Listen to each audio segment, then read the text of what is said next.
Ned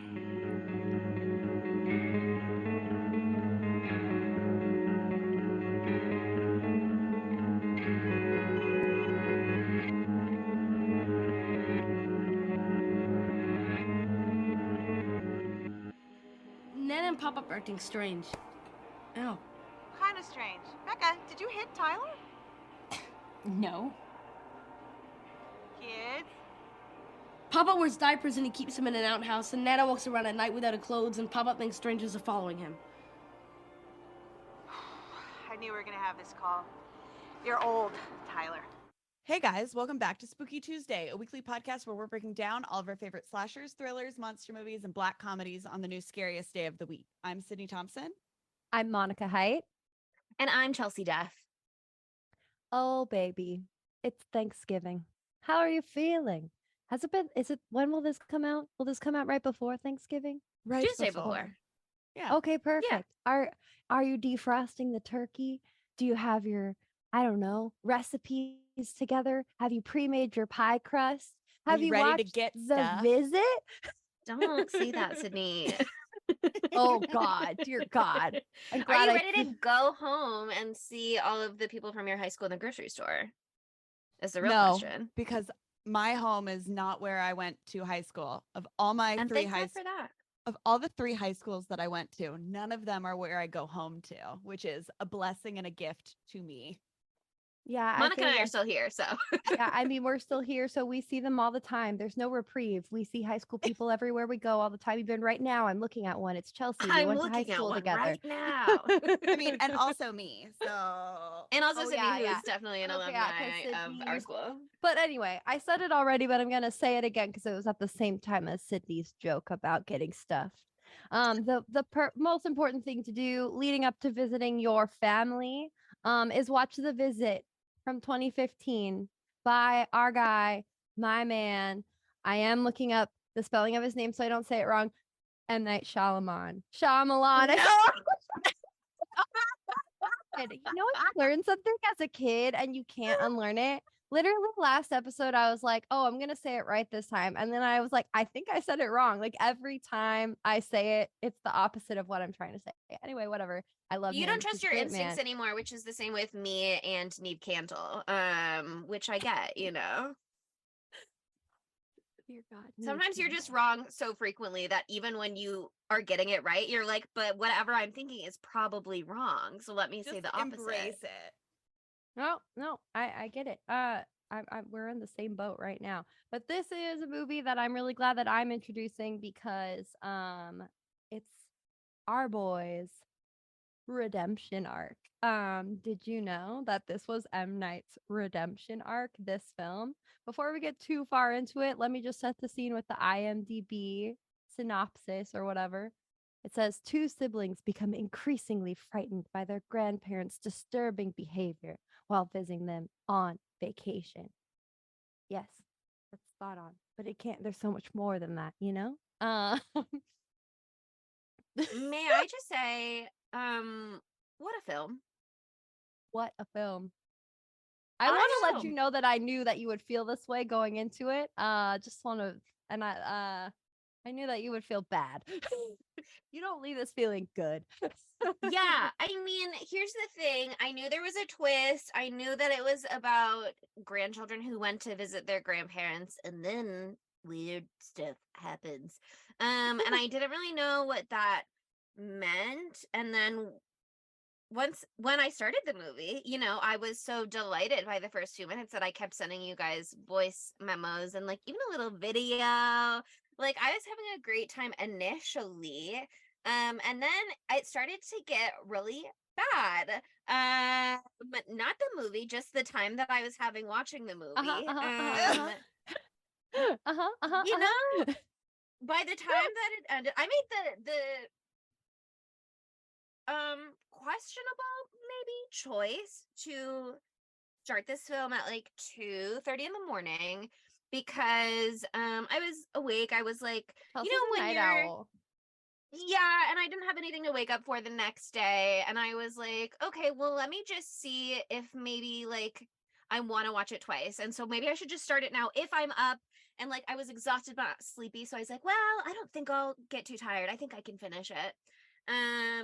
But I maybe was a little slap happy initially. That's kind of a and good vibe to be in for this because it is yeah, a horror and I was comedy. like, chilling at It's home. a horror comedy.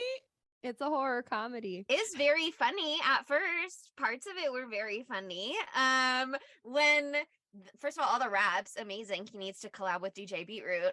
But the part when Oh they're my like god, in the the raps made snow, me want to like end it all. Like I was so upset. I was like yelling at the TV. I was like, No, "Make I it loved stop! them. Make it stop!" I love them. I was obsessed with them. That was one of the soul lights in the dark for me here with this film. I desperately needed it because also like Poltergeist, there were a lot of things that made me feel connected to my childhood and my history, but in ways that made me feel really bad and not cozy. Yeah. Like my Nana and Pop Up are what I called my grandparents who are from Pennsylvania. And they sure had bedding in that upstairs bedroom for the kids. That is directly like the bedding that I had on Nana's bed from Poltergeist. Chelsea, did this make you feel cozy? Yeah, there was just like too many things. And at first I was like, okay, interesting. And then I was like, okay, stop. Guys, Actually, knock it Night, off. did you film this in Nana Actually, and Pop Pop's house? Yeah, I didn't give anybody life rights permission, so I'm gonna need M. Night Shyamalan to write a formal apology. Anyway, M. Night that's all. Shyamalan, apologize for your crimes against Chelsea Duff. Don't be mean and don't be rude, and honestly, don't plagiarize. That's not cool. Well, He's I'm like, sorry what's that Chelsea M. call Night her? came. Her grandma and grandpa. That's what he asked himself. Oh, they're I from assume. Pennsylvania. That's Nana where and the Papa. story. That's what she uses. Okay, noted. If it makes you feel better, my grandparents are also from Pennsylvania. So Are they also Nana and Papa? no, they're Nini and Bappa, and people don't do shit like that. Really So close, though. nobody has that name. Bappa's dad was known as Beboppa. So that's the kind of vibe we're going for here. It's based off Okay. of a child's mumbling, trying to say the name, like, I don't know, Papa for the first time, and he did Bappa instead, and they just rolled with it for 80 years. My nephew called my dad Grapes literally one time, and we encouraged it so hard because we thought it was super funny and cute. So that's just how those things happen. I've One got of a the memo same- and a pawpaw because I'm from Alabama, So My mom picked Mima years in advance before she ever had a grandchild and was committed to it. I absolutely want to be called Mama. I just feel like I carry that Not kind Mima? of Mama energy. energy? No. Mama, like mama with a W at the end of it. Mama or Mama. mama? Mama. Like ma. Mm-hmm. The But W. with a W. Yeah. Okay. I love I that. just 'cause I'm here's my thinking thing. about making my kids or grandkilldren. All right, we're gonna roll with it. Kildren. That's what I this might- movie should be called. Dear Christ, I might just make them call me Momica or Grand Momica because I think that's really funny. But I Monica don't and think Datum. it will Yeah. land. Yeah. It's fine. Here's the thing. My grandkids are just gonna be like, Mama, stop showing us the Hungarian rapper's name that you have tattooed on your ass. We don't care. Like it's For the so 100th perfect to me. time. That'll Like- be your costume party you're heading to. It's just being like, have I told you about My ass tattoo. Yeah. that was my grandma voice. It was really bad. I'm super sorry. Yeah, so I'm so sorry that you had to watch this movie, but I don't regret making you do it because I think that though it is a horrifying feature, it is a return to form for M. Night. I'm not even going to say his last name for the rest of this. Because this was at the lowest point of our baby boy's career. He had done Another Earth, which I always forget is him. That's the one with Will Smith and oh my god, I can't remember his name. Jaden Smith. After Earth. Oh, sorry. Oh, Another Earth is another movie. After Earth. You're right. But After Earth which was an abysmal thing. I never saw it because I was like, fuck that. And then right before that, what did he do? Oh, it was The Last Airbender, the worst atrocity that's ever hit anyone ever. I also never saw it, but that's because I was protecting myself. And then before that was Chelsea's favorite film, The Happening, which I have seen, and it's an atrocity. And then before that was Lady in the Water. And I think that was fine. And Paul Giamatti, good for him, he's there. But it really, people hate that movie. People fucking hate that movie. So it had been Where flop, does flop Avatar era. fit into all of his movies? Oh, like as far as how bad? No, like Oh, it goes Lady in the Water. So it goes. Oh no! I mean, I'm not gonna be able to do his whole. I'm not gonna be able to do all of them. I can't. That's okay. I'm not. I can't. Nobody I'm not expects gonna you do to. it. I Lady in the do. Water. I could try, but I'm gonna miss some. Lady in the Water, The Happening, then Last Airbender, then After Earth. Then he went to TV for a while and he did some show called like Wandering something. I don't know. And I would watch it because I like his show, Servant. And that did okay. Wayward Pines, I think that's what it's called. I And feel like I then heard good things about that. yeah, it said it in this article that it was beloved by fans, but not beloved even. necessarily critics. Don't know why I had an accent, but that's good. That's the critic But voice, yeah, yeah. they all those went really bad. And then for this movie, he literally paid for it himself. Yeah. It had a $5 million budget, and that's probably because people didn't want to give him any money at that point. Well, it's super interesting because IMDb trivia was saying that he also wanted to like retain more creative control, Yeah. and kind of implied that some of his other movies he did not have final say on final cuts and stuff like I'm that. sure And at least so a little bit, because those were huge budget movies, at least the last two. yeah. But I do wonder if like to me that kind of implied maybe some of the flack that he got for falling off was not necessarily deserved if he was giving like bigger budgets based on previous success, but bigger budgets meant more studio involvement and stuff like that. Like I don't know, but also maybe he just had a flop era. Sometimes we all have a flop era. That's okay. I think it was a combo flop era and what you were just saying, because Lady in the Water was freaky weird. It was beautiful in a way, but it was really weird, and I haven't seen it in 10 years, so I can't tell you any more than that. The Happening was trash, and I'm pretty sure he wrote that one. But Last Airbender and After Earth, those two he did not write. And he like just got in there to direct, to do some big budget shit.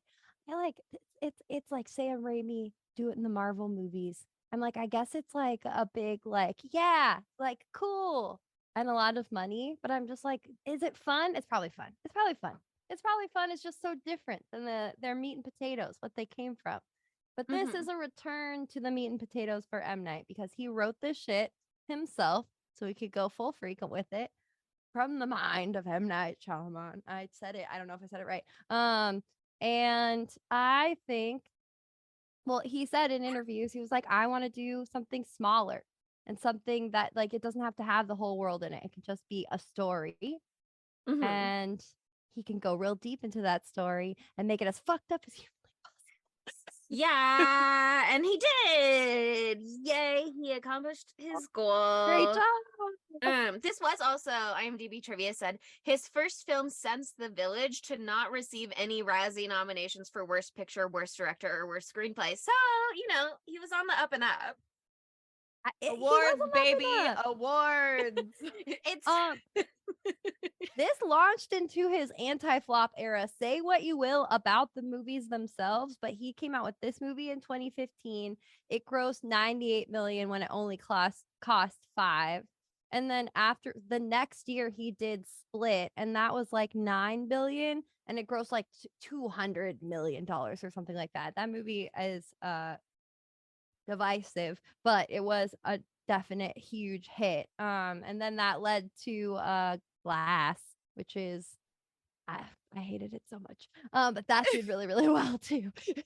And The Devil's in there somewhere. I don't know where. I didn't look it up. which you stand. Which I stand the devil. But yeah, I mean, we could get into the actual film now, because it starts out so good because right immediately you get to see Kathryn Hahn. Oh I my love god, I her. did not know she was in this movie. What a sexy, foxy little gift that was. He is And her so name's hot. Loretta in this movie. Hot name. Okay, when M. Night does a family drama horror movie, he gets the hottest moms, okay? Just saying. Hot moms are important. Hot moms abounding. Seriously. Even the mom in Old was pretty hot. The several That's true. moms in Old. Yeah, So it continues to this day. he loves a MILF. Hot Let's spread that moms rumor. make the world go round. M. Night Shyamalan is bringing us, I don't know if I said it right, is bringing us. You're not. You're fuck. you're doing a M. bad Night is job. bringing us. We're just gonna accept it. Accept it. We gotta move on. Don't criticize me anymore. I won't be able to ever You're see one doing of your his best. movies You're again. doing your best, and we appreciate that. Shyamalan. Shyamalan. Shyamalan. Okay, let's see if that sticks. Anyway, I'm not Okay. gonna say it again right now though. He's doing the Lord's work by bringing us hot moms. Everyone needs more hot moms. And Kathryn Hahn is so hot. And I always forget that. And I remembered again when the fucking show came out with Elizabeth Olsen. And everybody remembered then. But I guess I knew in 2015.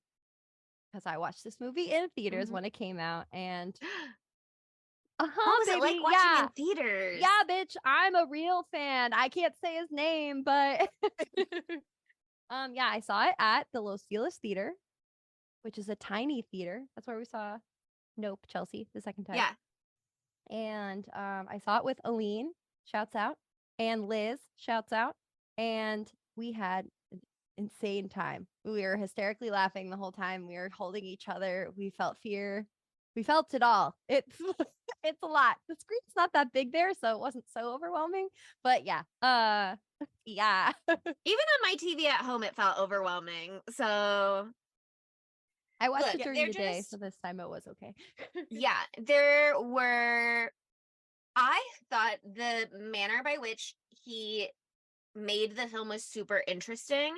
That it was not just found footage, but like a fully compiled documentary was super interesting to me because to some degree I was like waiting to see what it was as I was watching the movie. I was like, is it just found footage? Is it finished? If it is finished, who put it together and what are the implications of like what scenes they're including and stuff like that. I thought that aspect of it was super well done. And I agree. it also lent itself really well to jump scares that felt totally earned and not like cheap, but really fucking effective. Like I was like physically startled multiple times watching. Yeah, I was wondering what you guys would think about like the found footage / documentary thing of it. I think also narratively it was really great for the daughter character. What's her name? Becca? Yes. Yeah, It is. It's Becca. Becca. Becca and Tyler. I thought it was a good thing too. Like narratively, it played into the plot with as we find out more like about her and like about what like the ramifications of her parents' divorce has like caused in her. Like the fact that she's like behind the camera and that sort of thing, and like not in front of the camera and being a director and trying to like have like control in that way. I think it makes sense with her character. And so I liked it double. Yeah, that was one of the things that actually made me feel bad. Because I often Oh no. I really related to her role as a precocious teen who self-appoints herself to be in charge of like fixing the family. You know what I mean? And like smoothing over misunderstandings or weird relationships and being like, this is my job. And guess what? That role is not always welcome. People don't always want you to do that. But she sure was doing it anyway. Yeah. And Just like trying to like find Woof. order in the chaos. And she like was acting like super like mature, you know, like in like a Mhm. grandiose way, like using fancy language and all this stuff. And like she's also, And, also like, smart, so she's knowing allowed to use when- big words. But yeah, yeah, she's like, I know offhand exactly the date that Hasbro brought Milton Bradley. So I just have my facts and figures down in all regards. yeah, I liked the setup a lot. I'm glad that it seemed like so often though the camera being left behind wherever it's left behind is so silly in these type of movies, but like I don't know, he really thought it through, which makes sense. We saw The Sixth Sense and he hid all those little gems in there for us. This one had less thematic stuff, but it still did a good job of leaving crumbs, like cookie trail. What am I talking about? What's that? What am I talking about? I'm trying to make a hands-on Breadcrumbs? Gretel thing. Breadcrumb, thank you. Cookie trail. I was thinking about Cookie over the garden trail. wall. I was thinking about over the garden wall where the little cutie boy leaves a candy trail. Candy Anyone? trail.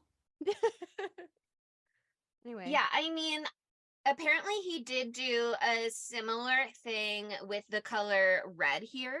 That maybe we'll talk about a little later once cool. we're getting into I the just meat and didn't potatoes notice of that. the film.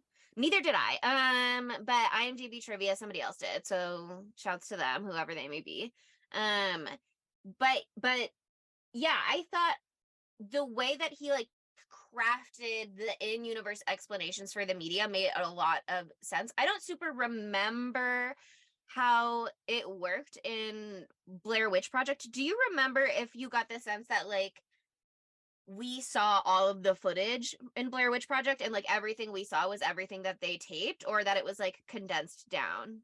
I think it was everything that they saw, because I think it was like it would be a gap when they were asleep and they would turn on the camera so the light would come on, and they were filming a documentary too. So was that, but I think they Right. also needed the light from the camera.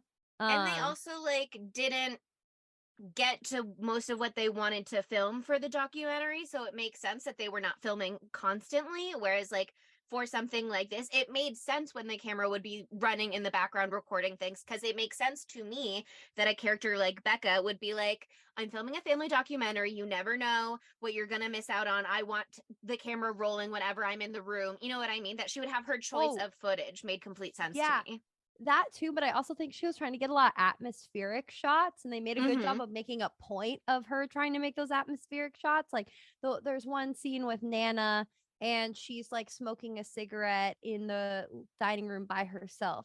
And it's clear that Becca's trying like filming her not to spy, but to like get like a cool shot of her being hot. Because honestly, Nana's hot. Just saying. Deanna Dunnigan, hot. Just saying. Good for her. MILFs, GILFs, etc. MILFs and GILFs all around. But she's like, oh, look at Nana being hot and cool. And then all of a sudden Nana starts doing some weird shit, because she just be doing that. It's kind of her thing. Nana do be doing weird shit. Like, nothing in this movie disturbs me more than her running under the house. I God. loved that, because at first you're like, what is happening? I'm so afraid. And then at some point you realize it's Nana. And I had a moment where I went, oh, wait, is she just trying to be a normal Nana and have fun with them? But she's never been a Nana before, so she doesn't know that she's scaring the absolute shit out of them. She's like, going full Ringu on him, like hair down on all fours, crawling. Like, a person on all fours running is just so unsettling to me. Like, it's It never is not gonna be so- unsettling. It's fucked up. It's wrong. I Ugh. also love that we get to see, like, she not wearing any panties. She got like an ass cheek She's a out at the nudist. end of it. Like, yes, love. that was the thing. She They said ended no that granny scene- panties for Nana. They ended that scene and she came out and she was like, haha, that was fun. Yay, we had a good time. So I was like, okay, she's just a normal Nana who just doesn't have experience with Just got her weird grandchildren. boundaries. And then she walked away and her butt cheek was out. And I was like, oh my God, what's going on? Do you think that she forgot to put on a real skirt that day, or she ripped it in her vigor of being a scary grandma under the house? Scary basement grandma. Yeah, I have no idea. And I didn't go back to check. I didn't take any notes while watching this movie, because I figured when I was watching it in the middle of the night, I was like, oh, because I'm doing this, I'll have time to rewatch it and take notes tomorrow. Okay. And then I can check things because I know there's a twist coming, and so I'll be able to look for hints. But then I felt so terrible that I was like, I don't have to put myself through that again. And so I didn't. You but don't have to. yeah, This it one means is like my notes were like, fuck. Oh no. Oh God. yeah. Oh fuck. Yeah. Oh, and a lot of them being like, if he raps one more time. No, my king. He was so funny to me. I loved when they were on the train, the Amtrak, coming from 30th Street Station in Philadelphia, where I have spent a lot of time in my life, and where I was very recently in September. But I loved when they were on the Amtrak with the conductor and he's like giving them a beat. And can you imagine if you are just like trying to hang out and be cool for the kids and giving this 13-year-old a beat so he can rap, but then he starts talking about how he's getting bitches and stuff like that? Like, at what point do you start to respectfully bow out of the rap? But he saw it through and I was glad he did. Of course he would. That's the same guy. I love there's this weird trope in the movie where like anytime a stranger is presented with the camera, like a one-off character, they're like, I was an actor, let me do a monologue. It happens 2 times. It happens 2 times and it was so funny. They both Yeah. love Shakespeare too. I mean, those were both He's a Shakespeare theater kid. quotes, which Yeah.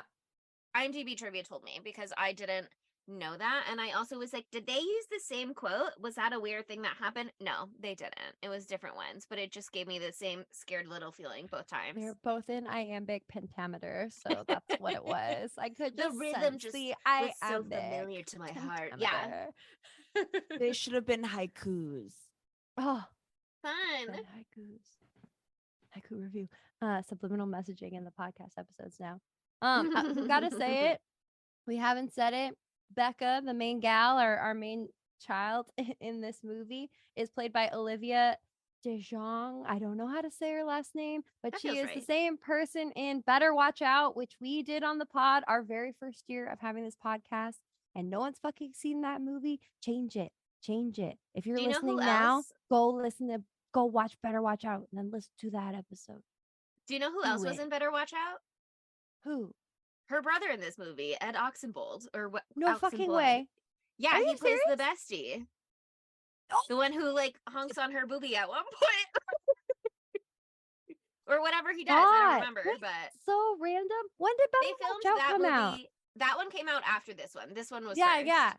yeah, that's what I thought. Oh my god, no wonder. I'm so sorry. Like I fucking can't stand that kid, Ed Oxenbould. That is a cool name, and you were very funny in this. But everything about you made me angry, furiously angry, and it was probably because I also recognized him from Better Watch Out, and I felt the same way about that Subconscious.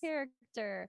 Well, that Oh. character deserves it a little more than this character. This character is Oh. just like an obnoxious 13-year-old. I didn't want bad thing. I didn't want what happened to Tyler to happen to Tyler. Okay, I'm not a Yeah. fucked up psychopath. No, all poor right, No, Tyler. but of I course did not, of want course him not. to shut the fuck up. You know what I Yeah. mean? Yeah. I never had a brother, so I don't know. I don't have the like. Oh, Yeah, that I'm an all- only yeah, child, sure. so I didn't have to deal with annoying shit like that. Yeah. Yeah. But I think they did a really good job of like setting up the twist. I'm not going to talk about what the twist is yet, but setting it up in a believable way. Like how these kids are going to see their grandparents and they don't know what their grandparents look like, and the mom doesn't know like any like isn't going with them and all that thing, because all of those things, because like usually that'd be a little bit weird. But I mean the anger of betrayal over many years, resentment, the way that it builds, I could see how you could get to a place where you're just like, sure, fine, you can see my kids, but I don't want to see you. I think Literally they did a good job. never. Are you fucking kidding me? I would never send my children to, and like, even if they were my parents, but I haven't seen them, essentially a stranger's house without like dropping them off myself. I don't care how far away it is. Never. I would never do that to my kids.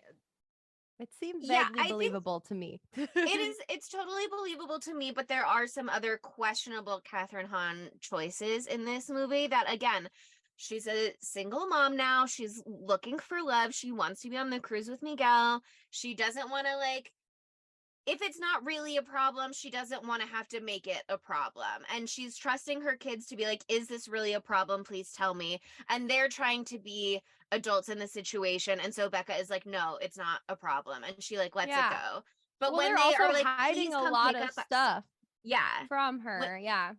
But when they say like, please come pick us up immediately, and she's like, do you know how long that drive would be? It's like, no, if your kid is like, please come pick me up immediately from this grandparents' house that you ran away from and don't want to speak to them, and also I've been telling you all week that they've been acting a little weird, like at some point you start to go like, okay, maybe I do need to, I don't know. It was one conversation. She had been assured multiple times previously that everything was fine. I'm going to cut her a little slack because I think she's hot, and was doing her best. Nope. I But think she was tired, but yeah. I'm cutting her no slack. Like, that's just fucking irresponsible parenting. Do better, Kathryn Hahn. I don't care how sexy you are. yeah, I mean, but I do think Monica's right that the justification of it made a lot of sense. Like, she had this huge fight with her parents when she left home at the age of 19 to elope with a substitute teacher from her high school, who presumably groomed her. I don't know. And she hasn't talked to them since, but they saw her on Facebook and they reached out and they've been talking, and like they set up this whole thing, and she's like, okay, if my kids want to go, that's fine, I'll let my kids go, but I don't want to be involved. So it makes sense that she's like just communicating with the kids and being like, okay, you got there, okay, I see that you're in the right house, like blah blah, you know what I mean? She's not examining anything further than that. She's going, everything And- looks fine, I've checked, you've arrived safely, my job here is done, I can go on my cruise. Nope. Also, Nana Your and job is Pop not Pop done. aren't idiots, you know? Like they Yeah. know to be scarce. I don't know if that's a phrase. It is now. They know to get the fuck out Make of there themselves whenever the scarce, video yeah. make themselves scarce whenever the video chat's going on, because they know that then the jig is up, you know? They understand that fully. Like especially as they get stranger and stranger as the week is coming to the end, they know that this has like an end date on it too. So they are out and about, going to the poop shed, you know, doing other Oh things. God, the poop shed. Part I of this think- movie is just, it was like when we did The Lodge 2 years ago also, that just makes me feel so terrible, you know what I mean? So much of this movie, I won't say the twist just yet either, but so much of the movie you're like, is the horror the nature of time passing and illnesses that leave you not fully able to 100% connect with and engage with the world around you in a way that you used to be able to do, and Yeah. like that you're just like losing control of aspects of your life in some degree, and that's so scary as the person experiencing it and as the other people who have to watch you experience, like Yeah. forget the whole you're a child and you don't know what's normal and you don't know what is okay and you don't know what's going to happen, like even just At seeing any a loved one age. go through stuff like that. Yeah, no, I mean I had to go through this with both of my grandparents. They both got dementia, and like they didn't do some of these things, but Nini would say that she like the night before she went out dancing and she's so tired because she was partying all night, and I was like, okay, honestly sounds pretty cool. But that reminded me a lot of the costume party that Pop Pop was always Mhm. getting ready to go to. Like they did a good job with those tropes and like showing those signs of dementia or Alzheimer's or whatever it may be, like Nana's like far off look, where all of that, like it really resonated. And so I don't think when I first watched this movie, my grandparents had been like they weren't as far along in their journey with the disease where it resonated as much. But watching it again, I still knew the twist, but that's not to say that Nana and Pop Pop might not also have dementia. They've got a lot of I other think stuff they going do. on. Yeah, I I think mean, they I think have they do. dementia too. So they did a good job of pulling on your fucking heartstrings. Jesus, if you've experienced this, it's horrifying in such a real world way. Yeah, there are a lot of moments where everything else aside, you see what appear to be genuine moments of confusion and disorientation. Yeah. And it is both fascinating and scary the way they like slide into it in some scenes. Like this scene where he's first getting ready for the costume party. They're just treating it like a normal interview while he's like getting ready. And at some point you start to go, why is he putting on a tuxedo? What's going Yeah. on? And At then the first you don't characters realize also it's start a to go, tux shirt. what Yeah. are you doing? Yeah, like are you going somewhere? And he's like, oh yeah, like I gotta take the train to the costume party. And isn't that also the part where he's explaining some of what's up with Nana? Like one of the times Yeah. that's when he's explaining the sundowning thing, right? I think because there's two I don't times. know. At first she says that at first he says something else, and then in the second like confrontation with Pop Pop, he says the sundowning thing. So he's like acting as an authority to be like, oh yeah, she's having a hard time, but she's okay. And then you realize at the end of that conversation that he's having a really hard time too. Yeah, And they might both not have moments where realized they're that like before. explaining what's going on with the other one, where it makes you feel like, okay, I'm a child and this is an adult who has a handle on the situation and it's nothing to be terribly worried about. But then you see that both of them are going through these things. And so it's like, okay, is this okay? Do they need more help? All of these people from the hospital keep coming to check on them. And now I'm starting to think they need maybe more like a live-in caretaker or something, just to make sure that they are okay. Yeah. Right? They're naked, scratching on the door in the middle of the night, like vomiting, like Sometimes you're Did naked scratching you- on the door in the middle of the night. That part didn't worry me. Just kidding. But we've all been there. been there, but- done that. But yeah, I mean, there are parts with like when Nana There's has no the authority. knife and stuff like that. It's not even when you're like, okay, is this just a normal, very human, nothing malicious or sinister or weird or supernatural going on movie, and it's just a real life scary thing that happens. She has a knife and it's easy to see how something could accidentally happen and she could hurt herself or something, you know what I mean? Like there Yeah. it had me so Yeah, it's insidious Getting old in that sucks. way. Oh yeah, well yeah. So it's like making you contemplate your eventual death. Haha, inevitable death. Haha. I'd love to have an existential crisis on the pod.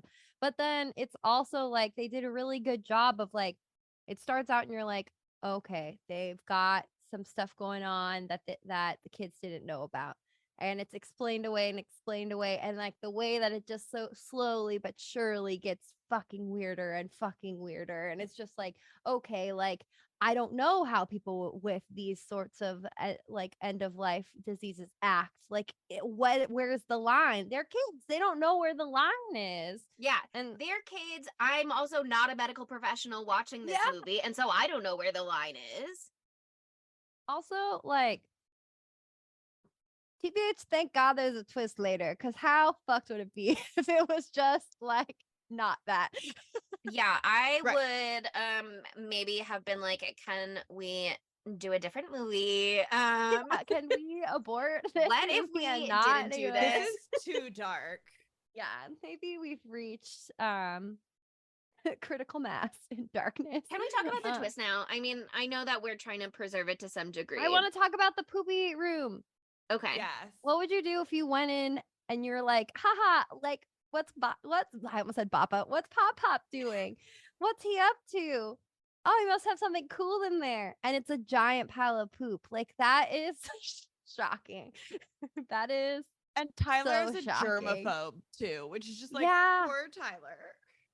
Oh my god. I would call my mommy so fast. Like Oh, I'd be what? like, get off your fucking cruise and pick me up right now. Mommy, I need you to be helicoptered off the top of the slide on the Royal Caribbean ship, and I need you to come get me. Come get me. But they do such a good job of explaining things, and I also think I love the little hints that they drop throughout, like the first guy from the like place they volunteer who comes by. He's like, "Oh yeah, like we missed them on Saturday, and they didn't answer when we called, but like they don't even know about all the hubbub down at the ward." Ha ha. And you're like, yeah, he literally says that. Well, maybe not I knew he said hubbub. that, but I was thinking Avi Gossip at the time that he said it. And then just now I was thinking, didn't they realize there were some other pieces to put together? But obviously those are good pieces to put together. Yeah, but they probably wouldn't. I mean, you don't immediately They think didn't like, put it oh, together in that way. somebody. Yeah. Yeah, they wouldn't have put that together because he says it so vaguely. And then, like, even when Stacy comes by later, with the candy or the Blueberry casserole or thing. whatever, yeah, she's also like, oh yeah, there's been some wild stuff, but they don't need to worry about that, you know. And like, they're kids. She's not gonna tell the kids. It's good. I thought it was cool and smart. I was like, this is all he can do to leave us cookie crumbs like he did in The Sixth Sense, you know, Cookie because crumbs. like it's not that deep. But I appreciated the crumbs after all. Breadcrumbs. I like cookie crumbs. I'm sorry, I'm in a cookie mood Your today. little cookie trail. Yeah. Okay, you can talk about it now if you want.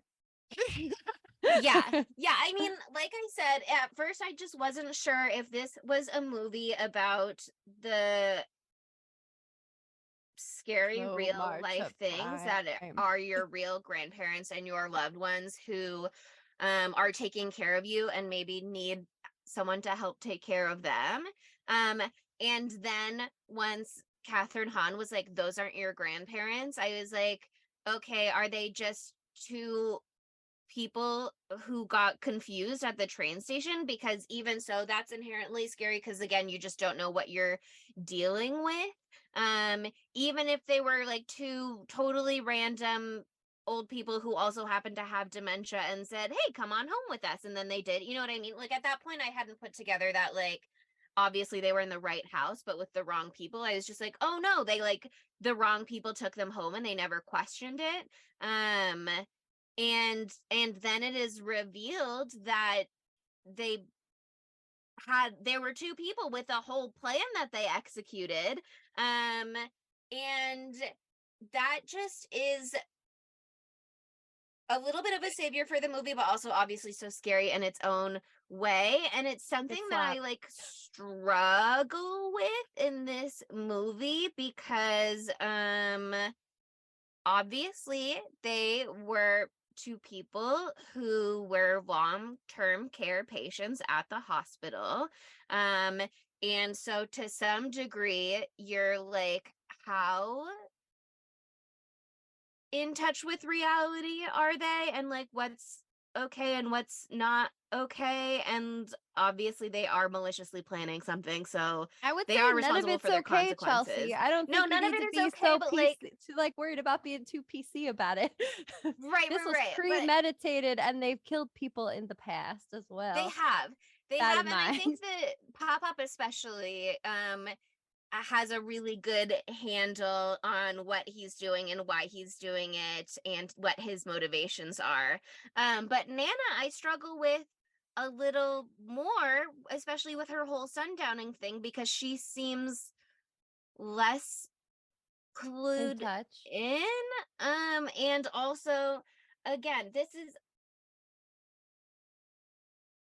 there's a bunch of different ways this could have played out, whatever happened in her past when she put her kids in the suitcases in the pond.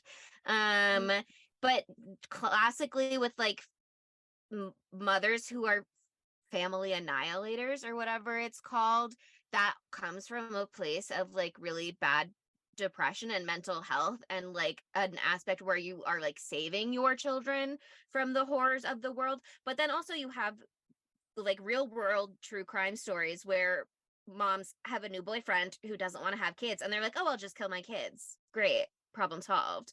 And that's a Oh very yeah. different Well, I thing think this was than, more you know what I born out of mean? a delusion. So I don't know what her diagnosis was or what she was in, you know, I don't know anything about that. But like she had a whole world that she had built that was this like alien planet and it was like better than Earth and that's where she was sending her children, you know? So there was a rationale behind it and everything. And Yeah, even Pop pops it's in just on kind it of like too. with I love a good Barbarian. shared delusion, you know? Mm-hmm. Yeah, just watching Barbarian, obviously spoilers if you haven't seen Barbarian yet and you skipped that episode, so just come back in a moment, I guess. I don't know. Fast But forward. obviously that movie was about how the scary monster can also be a sympathetic figure who is not, Oh yeah. you know what I mean? And I They're think both that sympathetic for right. sure. 100%. I Uh, feel bad that they died, but also they kind of wasn't the grandpa can a go. lot Papa of can other go. options. Yeah. Yeah. I mean, like Because he was like, I tried to do this perfect week for Claire. And now that she's had her perfect week, we don't need you anymore. And actually I Bye. never liked you. can't blame him. Tyler sucks, but you shouldn't kill kids who are annoying. I do know that. Pop Pop was like, I never liked you. And I was like, No. I agree with Pop Pop at this time. But I don't condone poopy diaper to the face or anything like that. Tyler Before treated we like get a too champ. far away with it, I just want to say there's one moment we skipped earlier that was like maybe the most like horrifying and haunting to me of the pre-twist segments. And that's when Becca goes into the barn to find Pop Pop and he has the rifle in Oh, his yeah. fucking mouth. Yes. And he's like, I was just cleaning it. I was just cleaning it. I swear I was just cleaning it. That shit. Oh, I just got the Yeah. bad chills. Oh, just thinking about it now. Like he ups the ante so well. Oh my God. Yeah. That And that's shit, the you're part, like, shit is not good. We are not safe. that's the part that really rocketed me into outer space when I started to feel like maybe these were just two old people who got confused and thought these were their grandchildren and took them home. And they clearly are having, even if they are having moments of confusion and disorientation, they're very clearly also having plenty of moments of lucidity. And maybe he had a moment where he like realized what they had done and was like, oh no. But now I don't know what that was exactly. I think he just got a lot going on. I don't know. Sure. Like, what Lot was the on his rabbit mind. thing? We never found anything. We never found out what's going on with the fucking rabbit with the yellow eyes or the white thing. I guess it the wasn't a white rabbit. thing at the I just thought factory. of it as a Oh, rabbit. yeah. Like, what did he kill someone trying to go after the rabbit? Like, okay, I'm sorry calling it a rabbit. The white thing, like, I don't know. That we never got like a lot of info there. We know that Nana / Claire killed her kids with the suitcase thing, but we don't really know what Pop Pop did. An accessory to Claire? I don't know. I think they Something met with the white thing? after the fact. I don't think they knew each other. I don't think Yeah, they they were probably like wouldn't put put there them. together. Yeah. Put I think them they're together. psych ward lovers, you know? Yeah. Psych ward lovers. That's what we are. I'm sorry. I just felt like the need to sing that.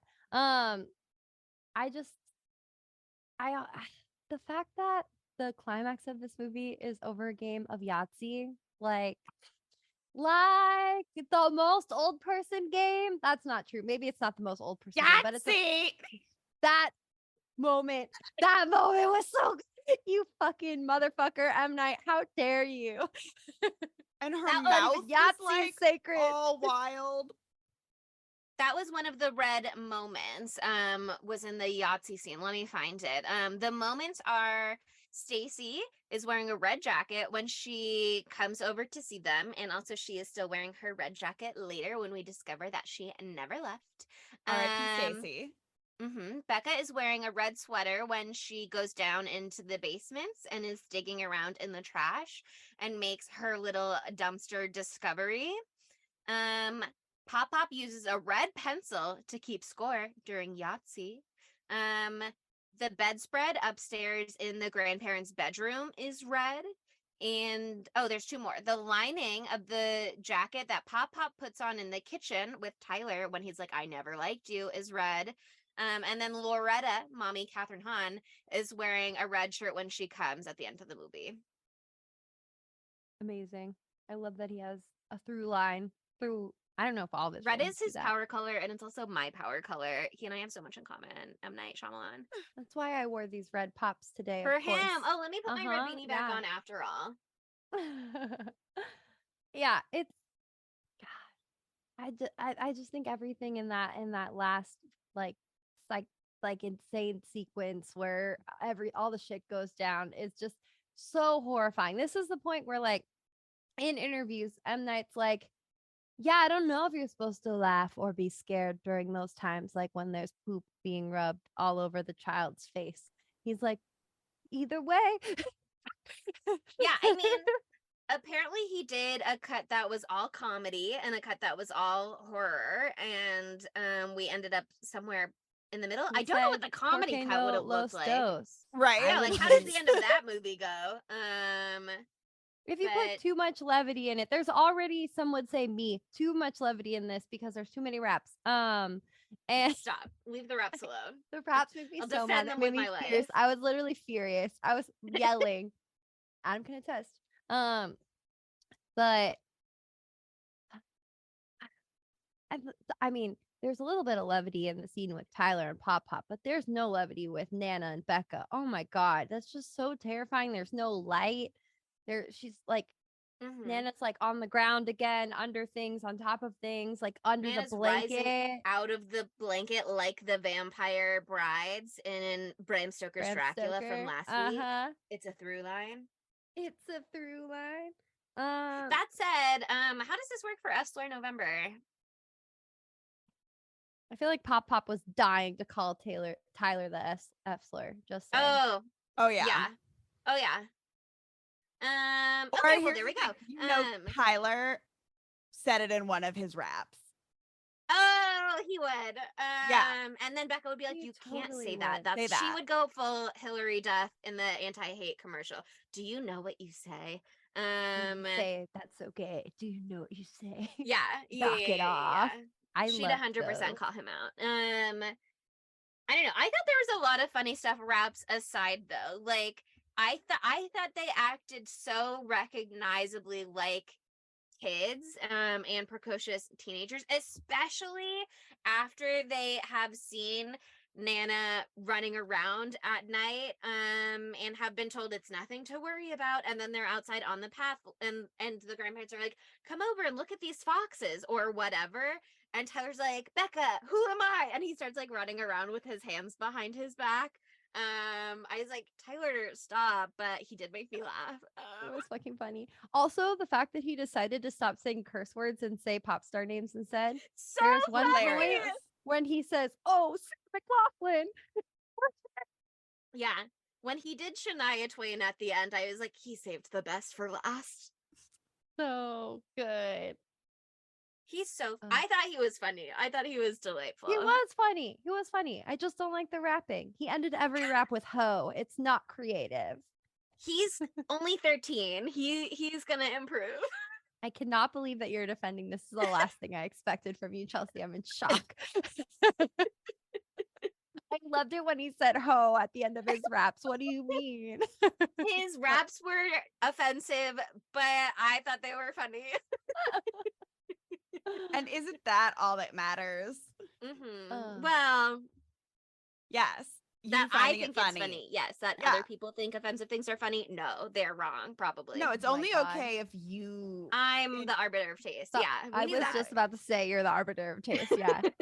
I just keep thinking of like little sprinkles from earlier in the movie that I just want to shout out. Like we talked about the alien story already, but like just the way that unfolded was so haunting. And also just before when like Nana starts like freaking out on the camera when Yes. asked about the mom, oh my God. Oh, so scary. It was so This movie's Ooh. very unnerving. yes. Because I think one, we're all scared of old people deep down.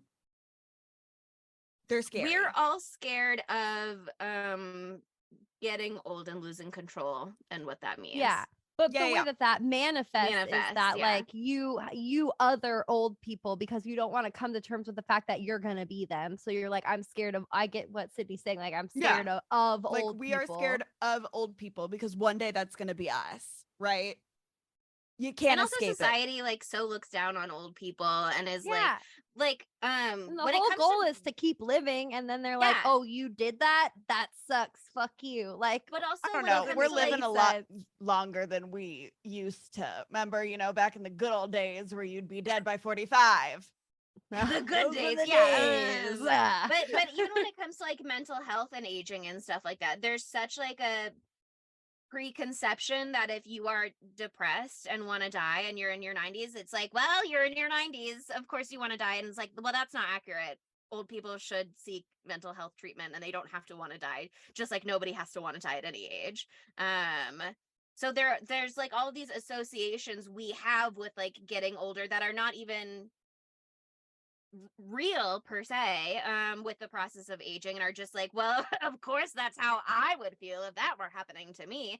In the same way that people talk about like being disabled a lot in general. So But true.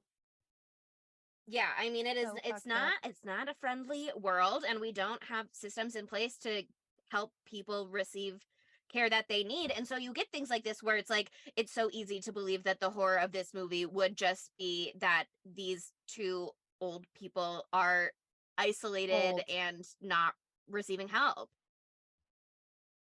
Oh, yeah. It happens more often than not. So Depressing. Anyway, super depressing. Oh my God. Thank God. M. Night saved it by making it utterly batshit. thank God he just made them murderers instead. Thank God he added poop in there so we could all be like and forget. Yeah, he was like, what's funny? Naked granny crawling around on all fours, poopy diapers, maybe. The vomiting was funny.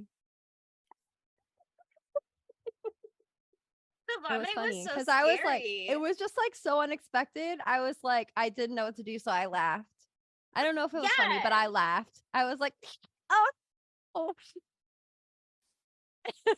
What would you do in that situation? I would not know what to do if I was a 17-year-old child or however old she is. She's got to be like 15. 15. She's 15. Oh, also just a little timeline business. Kathryn Hahn has not seen her parents in 15 years, and Becca is 15 years old. So she I thought it knocked was up right 17 years. Oh, I read an article and it said 15 and she's 15, and I was like, it's anyway, something clear enough to make it makes me clear feel that whatever better. was going on with the dad, was like, Yeah. the parents were probably right to stand up and be like, no, you can't run away with this grown adult man. Yeah. Oh, I think I was fucking mad at the time because I was like, haha, oh, it's over, thank God. And then you had to like make me face the sad realities of this family's like coming apart. But that last little bit with Kathryn Hahn, where she actually finally explains what happened so you can understand like why we're in this situation at all, was so sad. Oh, it's just so sad. I was glad that we had it both because I did feel that it was something that Becca would include in her film, and I did feel that it was something that Loretta would do to try and make amends for the fact that her children had this scary experience, even though where they had to commit murder. Yeah, even though they had to do murders. Self-defense. Listen, because Loretta wouldn't go to therapy, her children had to commit murder, and that's not okay. I don't even know that is 100% it though, because I feel like Loretta seems fine for the most part. Like, not that she wouldn't benefit from going to therapy, because I don't really think she's unpacked the grooming thing. But it seems like Becca, the movie tells us that Becca and Tyler are really struggling after their dad left them. Like, Tyler has developed this germophobia, which Becca psychoanalyzes as a need to be in control. And what's Tyler, that thing when you like cope by doing raps? He's got that too. He's got That's a that thing, as right, well. Chelsea? Yeah. Keep going. I've read about that. But Tyler also psychoanalyzes Becca in that moment. That is like so hard. It goes so hard. Where he's like, you don't even look at yourself in the mirror. You can't even tell that you've had your sweater on inside out all day long. Do you think that you're worthless, Becca? I was like, oh my God, you're doing too much. Let her live. I'm glad I don't have like a regular sibling, because if my sibling ended my life like that, I would simply pass away. I did love that she scared him and then was like, we're even now. I was like, okay, fair enough. That was so funny. His whole thing was so interesting though. Like he pinned their dad leaving based on him like not performing in a football game, which was so sad. And then at the he end when he's acts like he tackle doesn't him, care. tackle Yeah. him. He acts like he doesn't care throughout the movie. He's like, "Oh, I'm not affected by it." We're like, "Yeah, I'm sure, actually honey. fine, thanks. You'll figure that out soon." And then like he has that full like, kind of like flashback that leads him to bash Almost the a shit out of fit, Pop's yeah. head. Yeah, it was like a fit. That was horrifying. That ooh. Yeah, but what I was saying is like clearly Becca and Tyler have a lot that they're dealing with in terms of their estrangement from their father that I think Becca is understandably projecting onto her mom and assuming that her mom must have very similar feelings about the mom's Yeah. relationship with the grandparents. Yeah. And that's why like she's like, okay, this is something I maybe can fix, and if I can fix it, I have to fix it because in some way that will be, first of all, it will make me Looking not for- worthless because I'll have done something for someone else that was helpful. And also it'll show that things can be fixed maybe if given time, given long enough. Who knows? I don't know. It is so She was deeply looking sad. for that absolution, the elixir, as she elixir. called it, which I loved that. She's a good and- little documentarian. She's The going way that places. she was interviewing Nana, and she was like, okay, let's just pretend the way Nana has a fit the first time she asked the question. First of all, great for building anticipation, great for Nana getting out of answering the question and having to make something up. All around, like, great storytelling to craft that Seriously. moment as such. Yeah. But then for her to revisit it later and be like, clearly this is a sensitive subject, how do I broach this and tell it as a little story? And then Nana cries and is like, I would forgive her, I would say, Oh my I God. forgive you, little girl. I was like, ah! That was, yeah. I was like, okay, well, that's gonna look great in the doc. Oh my Right. It does God. as we're watching the documentary, I guess.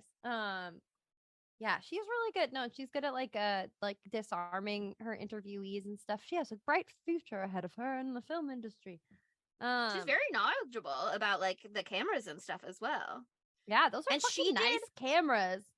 Yeah, she did a lot of, I mean, she clearly also brought so many memory cards or whatever with her, whatever they're using. She was stocked and ready to go because we can tell how much footage she did not include based even just on the fact that sometimes she was like being filmed talking about her process sitting in front of the camera editing footage that didn't make the final cut. Yeah. I thought it was super interesting. I thought she was a really cool little character, and it was like such a great framing for the story, both for it to make sense for the found footage to have like crafted a narrative, and also I thought it was really well put together in that sense. Yeah. Well, I'm with you there. I totally agree. And if he hadn't, I'll say this here, Chelsea. Here, I'm throwing you a bone. Catch it. I'm saying that if he hadn't ended it with that fucking rap, it would have been devastating. So I'm glad that he did. Yeah. Thank you so much. But also, I hated it the whole time. I was yelling the most during that rap. I was like, don't do a rap recap of the movie right now. Look, who is that guy, Demi Ajowibe, who does the 21st of September videos, and he also does the fake Will Smith credit rapping songs. Oh my it God, I gave didn't me know that he energy, did that. and I love it. Icons only. All right, fine, fair. I'll allow it. He also made a reference in his final rap to killing Pop like Mel Gibson in Lethal Weapon, and apparently in Lethal Weapon 2, like the way that Tyler smashed Pop-Up's head with the refrigerator, Mel Gibson smashed some guy's head with a car door. So it is pretty funny. He's doing good pop culture references. Wow, We I love can't a believe pop he culture He's king. at a place where he can rap about that, but okay, good for him. Go off, King. Anyway, is it time for our segmentos? Kill me. I'm sorry. I'm I'm ready. going I'm in. ready for We're doing yeah. it. How could this movie be gayer? I think Tyler's Becca gay. could be a lesbian. I think Tyler's gay talking siblings. shit about all these hoes, and he is projecting. No, Tyler is the straightest man in existence. He says that he gets all these 13-year-old bitches, Monica, and I believe him. Yeah. I had so many friends when I was in high school who were in the closet who talked about all the bitches they were getting so much. And now they're the gayest people that I know. Okay? All right? Sometimes So people who get bitches are really out here getting bitches. Yeah. just didn't seem believable for me, but I guess I'm not 14 or 13 years old. So I think if this movie really wanted to be progressive, it could have had like instead of, Nana and Pop Pop, it could have had Two nanas. two Nanas or two Pop Pops. They should be lesbian murderers, as all murderers should be. could have had a fun little good for her moment. Loretta could have been bisexual and or in her lesbian era and only dating women, despite. I mean, honestly, that would be interesting too, as like a reaction. That would have been possibly cool. And also that's what everybody is saying. There was this whole discourse recently about like what is the new midlife crisis for women these days, and part of it Dating is being like, women. am I queer? Let me Rejecting re-examine. content. Yeah, it will get ya. But yeah, so I think Loretta should have been dating a woman. Miguel could have been a woman. That said, Miguel didn't stick around, so I would hate for Kathryn Hahn to get dumped by a woman. But they could patch it back up, probably. One fight doesn't mean it's over. Don't know if that meant you fight in relationships, not like crazy Sometimes bad you all fight. the time, but sometimes you Mhm. have a little disagreement. I don't know if that broke them. Then And she really wanted love. and the Carnival cruise didn't. Then I don't know what to say. Coming home from the cruise was when the real problem started. Reality slapped them in the face. Okay. Any other gay thoughts that you'd like to share? Mostly about the movie, but anything else you'd like to say, you could say now as well. The Amtrak conductor and the guy from the hospital who came by, they're both actors and therefore at least a little queer. Too true. Too true. What was that Tom Hardy quote or whatever where people were like, are you gay? And he was like, no, but I'm an actor, so I've had sex with men. Oh God, that was so awesome. He's like, I'm an actor, of course I've fucked men. He said it so casually. I was like, oh man, we love it. Wow. Good. Yeah. Everyone The should try quote, it. of course I've had sex with men. I'm an actor, for fuck's sake. That's what's going on with those two. Uh-huh. I love Mhm. that. We should introduce them. Okay, that brings us to the age-old question, where would Matthew Lillard fit into this film? He could have been the first guy from the hospital to check in on them, or my personal favorite, he could have been the random guy that Pop Pop beat up on the street when they were showing them around town. Oh, I forgot about that part. He God, could also be Jerry from the police station, which I didn't mention earlier, but this was an interesting thing from trivia. You know how when they're first driving around or whatever, they're playing that game of like, look at that building and guess a person who works there. And they drive by the police station and they're like, Becca's like, there's a guy named Jerry who works there, but he never answers the phone. And then later when And then Mom that's Loretta true. calls, yeah, it's like Jerry is the one officer and he is out on a call. So That could have been Matthew Lillard. The We don't see sequel him. is There's no way to her know that it wasn't and her him. premonitions. I That's think what it the probably was sequel him. is. The Visit 2. I got confused because I was reading these fun articles that really dove deep. I will link them. I did not finish them both, but this person wrote 2 articles about this movie. And the first one I clicked on was for the second article, and I thought it was telling me that there was a sequel to The Visit because it said The Visit 2, and I was like, dear fuck, what? Why? Oh, No, no. absolutely not. Don't worry. Not true. We're good. Just a little jokey joke. Just they were just saying this is my second article about The Visit, and I just read what I guess wanted to read. I think Matthew Lillard, though, back to the point, could be the dad in the flashback videos. Oh, but I mean, that would be. I know, but Yeah, he could have done. he could have. Little cameo, you only see half his face. I say we leave all options open for Matty Lily to choose which one he would like. Yeah, he can choose his own adventure here. That's fine with me. We love him to have free will. I did think it was super interesting that in the home video footage, we only see the dad with the kids, which I thought was a nice touch so that they didn't have to like cast a young Loretta or whatever, but so they could be like, look at this adult man who looks roughly the same age as Kathryn Hahn is now that her children are teenagers. Yeah. No, that was smart. That would have, yeah. If they'd showed a 19-year-old mom in that scene, you would have been like, I hate this. Good to keep distance from it. Okay, that brings us to our dumb bitch. And I bet Sydney has a choice for dumb bitch. I have two. And it is both of these kids' parents. Yeah. Uh-huh. That's fair. I mean, we've already been clear where we stand. I am more Kathryn Hahn. Yeah. Hahn. Yeah. But dad No, fucking blows hard chunks. I know. Here's the thing. Go. The dad blows hard chunks. One, is he a perv? Like, what is their like full backstory? There was also some weird stuff with whatever the card was that he gave to the daughter, and she never looks at herself in the mirror, where I was like, this could be something that I don't want to look at too closely.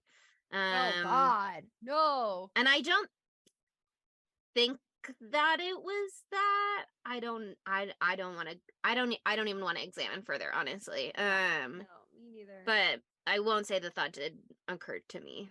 But also, like, here's the thing. You're a parent. I don't give a shit what your feelings are.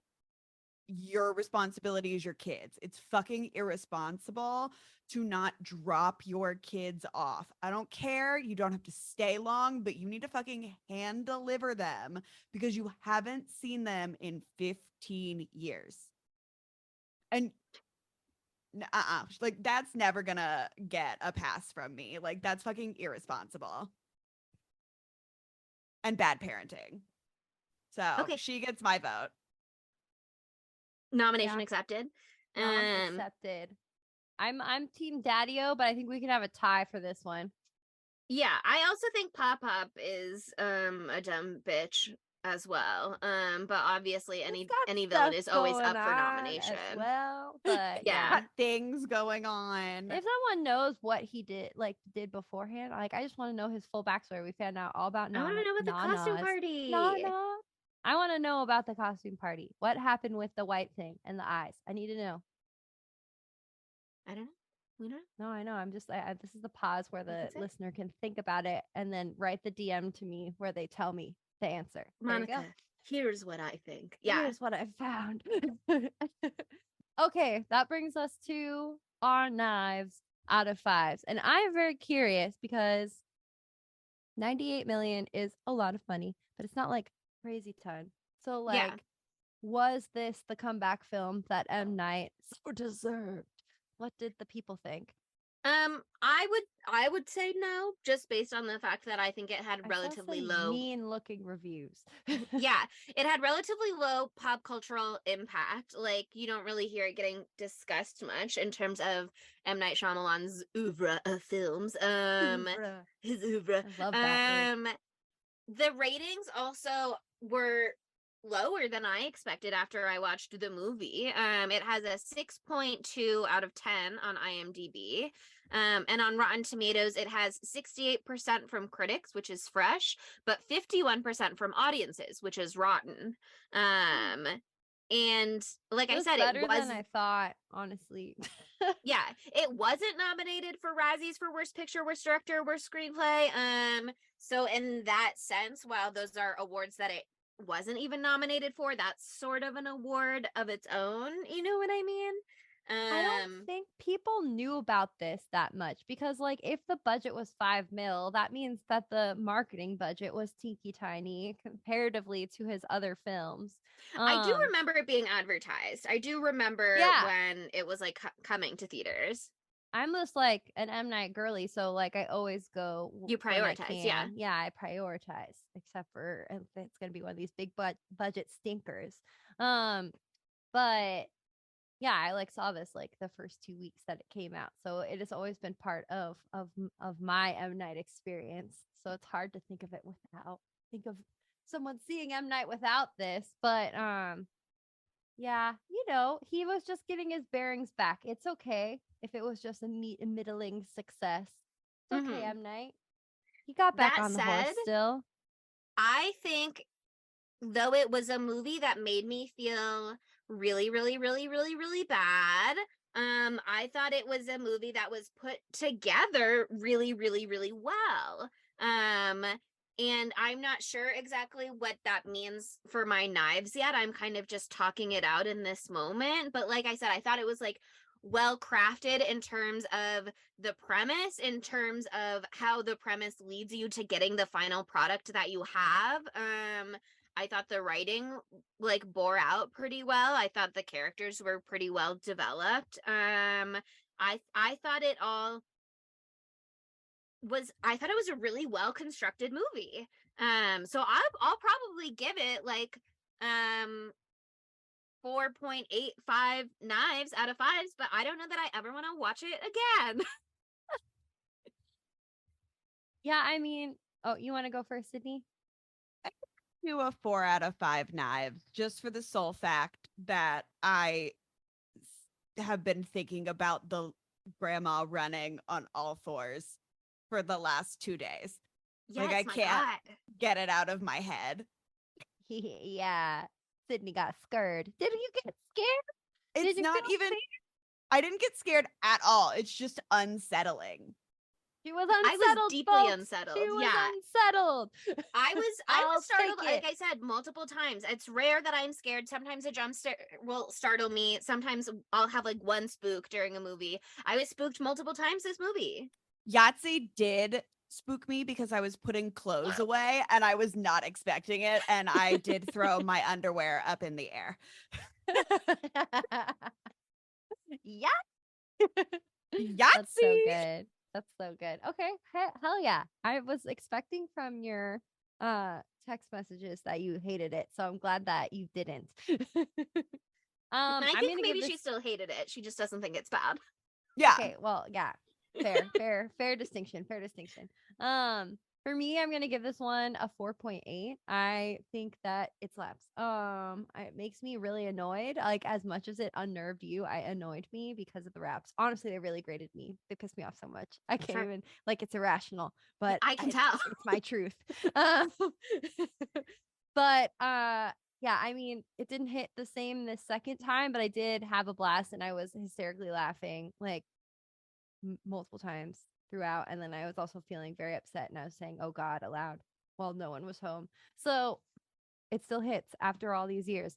And I just love this like return to form for him where he like did this small story. He thought it all out. Like, yeah, there's a lot of like you could say there's similarities to this and this and the oh my God, I almost said The Shining. The Sixth Sense. There is because similarities to there The are. Shining. Nana's out here doing the Kubrick stare. There you go. That's what I was thinking of course. It wasn't just me tripping over my words. Uh, but no, like this has like he's really good at writing like a family drama and thinking out the like emotional implications of shit. And like I didn't cry hysterically during this movie, but there's some like really heavy shit and he did a good job doing it. And he did a good job like making us look into the face of of aging, And And he refrained from putting himself in a cameo, which is oh always, my God, yeah. you know. Yeah, no, that really would have taken you out of it in this one. I didn't even think about that. That's such a good point. Wow, it's like the only one. Mm-hmm. Maybe he was like one of the cops, and so you don't actually see him. He's But Jerry. He was there somewhere when all those cops rained down on the house. But yeah, so yeah, 4.8 for me. I'm glad we did this movie, and I'm glad you guys liked it. It took me a while to be glad that we did this movie as well, but I came around. There's a period of time where I was not happy about it. And I supremacy. still think we could have done another movie, but it was fine. Red supremacy. That said, next week we're doing a really fun movie. It is a 5th Tuesday, which means we get a freebie, we get a bonus, we get to do whatever movie we want. But we are still sticking with a murder mystery premise this month. And so next week we will be doing the new classic Knives Out, starring the gorgeous Benoit Blanc and his detective team, and Chris Evans and Knitwear. And you know, it's got a lot going for it. Toni Collette is in this as well. So, you know, through line. And nothing screams more fall than knitwear. The Knitwear. So Yeah. true. Cable knit. Mm-hmm. It's such a November also, movie. yeah, we're timely. We're on the nose. We know that Glass Onion is coming out, so we thought about it. Why not prepare for that? If you needed to brush with up, this yeah. one. So yeah, I mean, it's Thanksgiving. It's time to give back to us, Spooky Tuesday, with a 5-star review on Apple Podcasts or Spotify. We're not picky. But think Whatever. about it. Yeah, it could be a haiku. It could just be you rehashing how you feel having been forced to watch The Visit and like just getting that all out there. If you want to do it that way, it is anonymous, so feel free. Anything, we'll take it all. Just has to be 5 stars. And then why not follow us on social media? We had a viral meme, so you could put your eyes on that. It's at spooky_Tuesday on Twitter, TikTok, and Instagram. Maybe Twitter for a limited time. See, look, we're getting them excited. Fleeting. And then Spooky Tuesday Pod on Tumblr and Facebook, and also Spooky Tuesday on Letterboxd. And we have that one YouTube video. Don't you dare forget it. Thanks for listening. Bye, spookies. I'm thankful for you. Aww, you should be. I may be 13, may not live in the hood, may not carry no chrome, may not be allowed a cell phone at dinner, but I'm young and can do 18 push-ups, and I speak the truth. My sister tried to make a film about old people feeling dismay, but it didn't turn out that way. She hit the screen, and Keelan got vomited in her face, chunks in her hair from a stew, but she washed them out with Herbal Essence Body Envy shampoo. So here's a few things T. Diamond learned from visiting elders. Adult diapers come in many a name. There's the Tens, it depends, a Medline and Prevail, but they all the same. They keep your mess from spilling out, and they keep it contained. So here's the truth. I got messed up with a killer who's truly insane. I will try not to refrain, try to overcome my pain, cause one day it will get me my fame. Like 50 Cent getting shot and being lame, you see. I got a diaper shoved in my face for half an hour. I thought it was over. I thought I'd be under the ground growing fall leaf clover. Some dude doing over me with a mower. But that's not what happened, you see, cause I went all mental. I was like Mel Gibson at the end of a Lethal Weapon rental. I'm straight now. I'm not gonna lie. For 3 weeks that diaper left me like a basket case. I had to use 2 hold-off bars on my face. And one last thing, and I don't mean to say again, but the truth is, shit doesn't taste like chicken.